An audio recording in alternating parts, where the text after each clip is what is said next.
یہ سوال ہی نہیں کہ ہم میلاد مناتے ہیں، یہ بتائیے کہ میلاد کیوں نہ منائیں؟ آپ کوئی ایویڈنس ہے ان قرآن کے اندر منع ہے؟ جواب آتا نہیں۔ احادیث مبارکہ میں منع ہے؟ جواب آتا نہیں۔ کیا صحابہ کرام رضوان اللہ تعالی علیہم اجمعین نے منع کیا؟ جواب آتا نہیں۔ بڑی عجیب غریب بات ہے کہ آپ منع کرتے ہیں۔ اچھا جناب یہ دیکھیے کہ میں بڑے سادہ الفاظ میں بتانا چاہوں گا کہ اسلام کیا ہے۔ اسلام 4 چیزوں پہ مشتمل ہے۔ حضور نے جو فرمایا وہ اسلام ہے، حضور نے جو کیا وہ اسلام ہے، اور حضور نے جس سے منع کر دیا وہ اسلام ہے، اور حضور نے جس سے منع نہیں کیا وہ بھی اسلام ہے۔ لہٰذا اگر کوئی آج کسی چیز کو منع کرتا ہے اس کا مطلب یہ ہے کہ وہ اسلام کے منہ میں اپنی بات ڈال رہا ہے۔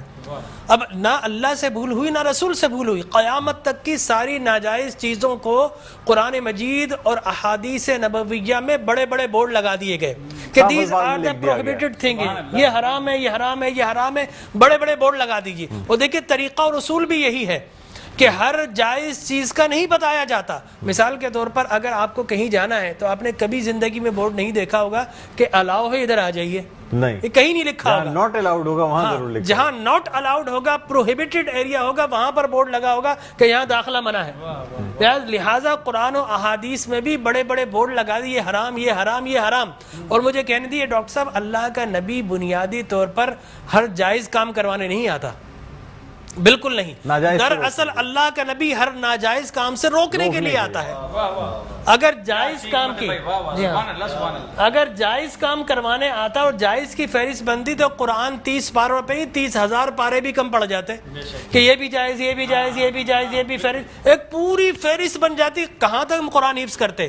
لہٰذا قرآن کے اندر اللہ کو جو ناپسند چیز ہے ان کا بیان ہے، اللہ کو جو پسند ہے ان کا بیان ہے۔ ہر جائز چیز اللہ کا نبی کروانے نہیں آتا۔ اب اگر بنگلہ دیش کے لوگ رہنے والے اگر پوری زندگی اگر چاول کھاتے ہیں اور مچھلی کھاتے ہیں، ان سے یہ نہیں پوچھا جائے گا باجرے کی روٹی کیوں نہیں کھائی، تم نے گندم کیوں نہیں کھایا، تم نے فلانے نہیں کھایا، نہیں پوچھا جائے گا۔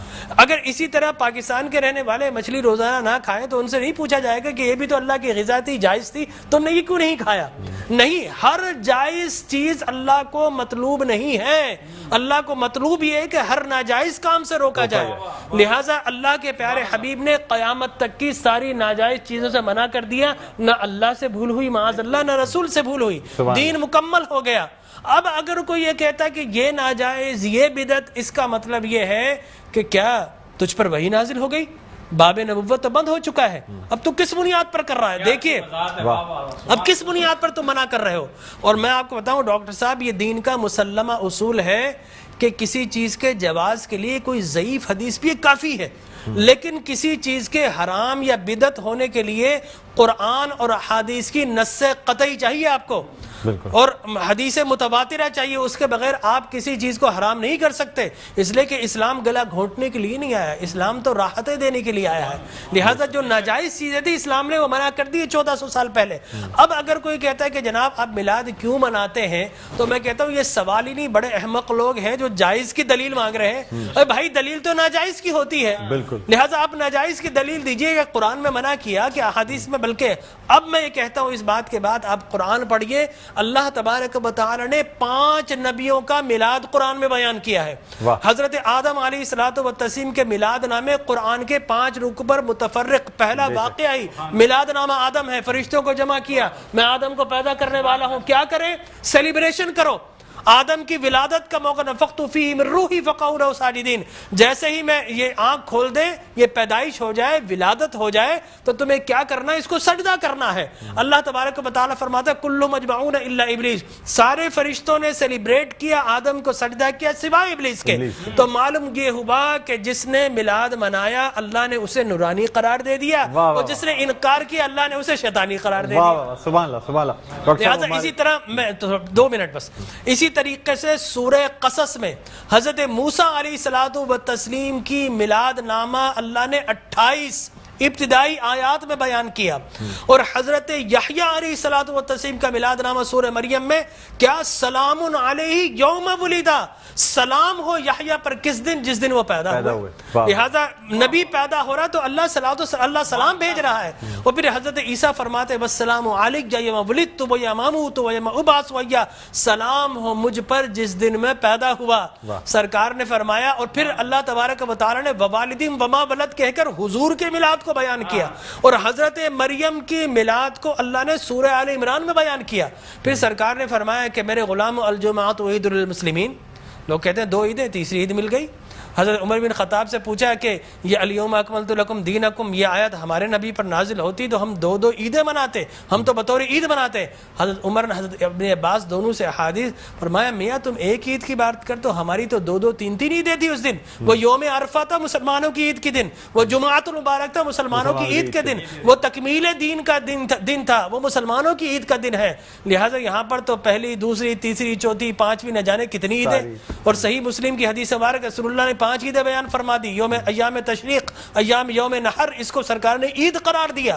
لہٰذا معلوم یہ ہوا کہ سرکار دو عالم. اور پھر میں عرض کر رہا تھا کہ آدم پیدا ہوئے، فرمایا الجمعۃ عید للمسلمین، جمعہ مسلمانوں کی عید کا دن. فرمایا رسول اللہ کیوں؟ فرمایا فیہ خلق آدم، اس لیے کہ اس دن تمہارے باپ آدم پیدا ہوئے. معلوم ہو آدم پیدا ہو تو عید کا دن، اور جس دن فخر بنی آدم پیدا ہو ہزاروں عیدوں کا عید. یہ عید بھی ہے اور یقینی طور پر جشن بھی ہے. دیکھیے حضرت عیسیٰ ابن مریم علیہ الصلوۃ والتسلیم پیدا ہوتے نا، اللہ تبارک و تعالی حضرت مریم کے پاس پینے کے لیے کچھ نہیں تھا. اللہ فرماتا وَحُزِّ إِلَيْكِ بِجِذْعِ النَّخْلَةِ تُسَاقِطْ عَلَيْكِ رُطَبًا جَنِيًّا، اے مریم گھبرا مت، اللہ کے میرا نبی آنے والا، اس کی ولادت ہونے والی ہے، یہ سوکھا ہوا درخت ہے، اس کو ہاتھ تو لگا. حضرت مریم جیسے ہی ہاتھ لگاتی ہیں اللہ تبارک و تعالی میلاد عیسیٰ کی خوشی میں اس کو ہرا بھرا کر دیتا ہے اور پانی جاری و ساری کر دیتا ہے. تو اللہ تبرک بھی دیتا ہے، اللہ تبارک و تعالی اسے سیلیبریٹ بھی کرتا ہے. تو یقینی طور پر میلاد النبی صلی اللہ علیہ وسلم کے اگر جواز کی آپ بات کریں گے صبح ہو جائے گی. میں قرآن سے بھی بیان کرتا رہوں گا، میں احادیث نبویہ سے بھی بیان کرتا رہوں، لیکن ناجائز کی ایک دلیل اگر کوئی ہمیں دینا چاہے تو ہم موجود ہیں میٹرو ٹی وی پر، کوئی ایک دلیل ہمیں دے دے. لوگ کہتے ہیں بدعت بدعت یہ بدعت. او بھائی بدعت ہر نیا کام بدعت نہیں ہوتا، ہر نیا عقیدہ بدعت ہوتا ہے. لہذا وہ سمجھے نہیں، ہر نیا کام بدعت نہیں ہے.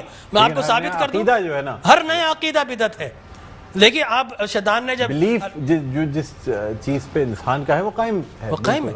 ہر نیا کام، اگر ہر نیا کام بدعت ہوتا، خوشی منانا، عید منانا، اس میں تو کوئی ایسی بات انوویشن ہے اسلام کے اندر. آپ یہ دیکھیں نا حضور اکرم صلی اللہ علیہ وسلم کی وفات شریف کے بعد قرآن مجید جمع کیا، بدعت. پھر اس کے بعد تراویح بدعت. وہ بخاری کے ہذہ نعمت البدع، حضرت عمر بن خطاب کے الفاظ ہے کتنی پیاری بدعت ہے کہ میں نے تراویح شروع فرما دی. تو مقصد وہ کہ بدعت اچھی بھی ہوتی ہے. صحابہ کرام بدعت حسنہ بھی ہے، بدعت مذمومہ بھی ہے. اور مذمومہ بدعت کیا ہے؟ اچھی چیز کو مٹا دینا. اور بدعت حسنہ کیا ہے؟ کسی اچھی کام کا جاری کرنا. فرمایا من سن سنتا حسنتا فلہ اجرھا واجر من عمل بھا الی یوم القیامہ. جو کسی اچھی سنت، اچھے کام کو جاری کرتا ہے، اس کے بعد قیامت تک اگر لوگ اس کام کو جاری رکھیں تو اس بگنر کو اللہ تبارک و تعالی اجر و ثواب عطا فرماتا ہے. سبحان اللہ. ہماری ٹرانسمیشن کا